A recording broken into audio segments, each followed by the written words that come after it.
నరువేట ఈ movie review అయితే ఈ వీడియోలో చూద్దాం. మనకు తెలుగులో అయితే రిలీజ్ అయింది. యాక్చువల్లీ ఇది Malayalam film. Lead role by మన టొవినో టోమిన్స్ గారు. మెయిన్ గా ఫిలిం అనేది నాకు ఎలా అనిపించింది అని అంటే నచ్చింది. నాకైతే ఫిలిం నచ్చింది. మెయిన్ గా ఎస్పెషల్లీ సెకండ్ హాఫ్ లో ఇచ్చే ఎమోషనల్ పార్ట్ అనేది కొంచెం నచ్చిందని చెప్పుకోవచ్చు. మెయిన్ గా okay, first of all story ఎలా ఉంటుందని మాట్లాడుకున్న తర్వాత మనము డెప్త్ అయితే వెళ్దాము. మన హీరో అయిన వర్గీస్, అదే అలియాస్ మన టొవినో టోమిన్స్ గారు అనుకోకుండా కానిస్టేబుల్ కావాల్సి వస్తుంది. సో వైనాడ్ అనే ఒక విలేజ్ కి అయితే వెళ్ళాల్సి వస్తుంది. అక్కడ ట్రైబల్ పీపుల్స్ అయితే కొంచెం లీవ్ చేస్తూ ఉంటారు అని చెప్పుకోవచ్చు. సో అక్కడ మన కానిస్టేబుల్స్ కి వెళ్ళిన తర్వాత అక్కడ ఏం చేశారు ఏంది అనేది మీరు ఎంటర్ గా ఫిలిం చూసి తెలుసుకోండి. మెయిన్ గా చెప్పుకోవాలంటే ఈ స్టోరీ ప్లాట్ ఇక నాకైతే సెకండ్ హాఫ్ ఎమోషనల్ పార్ట్ గా నచ్చిందని చెప్పాను కదా, అది కొంచెం ఉన్నదని చెప్పుకోవచ్చు.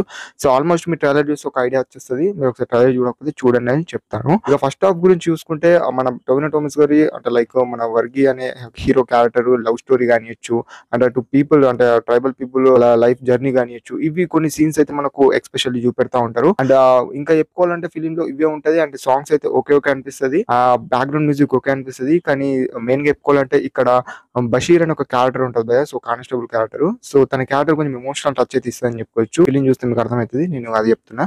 ఇక climax portion okay, decent climax portion అని చెప్పుకోవచ్చు. అంతే, అంతకు మించి ఏం లేదు. చూసిన ఫిలిం లాగానే అనిపించినా కూడా, అంటే మనకి ఇదివరకు చూసిన ఫిలిమ్స్ లాగా అనిపించినా కూడా ఒక వన్ టైం వాచబుల్ ఫిలిం అని ఒక ముక్కలు అయితే చెప్పుకోవచ్చు. అండ్ టొవినో టోమిన్స్ క్యారెక్టర్ కానిచ్చు, ఇంకా అదర్ క్యారెక్టర్స్ కానిచ్చు, వాళ్ళ రోల్ వాళ్ళు బెస్ట్ ఇచ్చారని చెప్పుకోవచ్చు. ఈ విధంగా అయితే ఉంటుంది మూవీ గురించి చెప్పుకోవాలంటే. ఇంకెక్కువ నేను ఏది సాగదీయదలుచుకోలేను. Just go and watch it in theatres అని చెప్తాను, ఒకవేళ చూడకపోతే. లేకపోతే ఓటీటీ కోసం అంటే యాజ్ యువర్ విషన్. ఇలా అయితే ఉంది భయ నరివెట్ట అనే మూవీ. అంటే నాకు నచ్చిన ఆస్పెక్ట్స్ ఇలా అయితే ఉన్నాయని చెప్పుకున్నా, మీతో షేర్ చేసుకున్నా. And that's it about the video భయ, నరివెట్ట అనే మూవీ రివ్యూ ఇది. అండ్ వీడియో కనుక మీకు నచ్చినట్లయితే మన ఛానల్ ని సపోర్ట్ చేయండి. That's it about the video. Thanks for watching guys.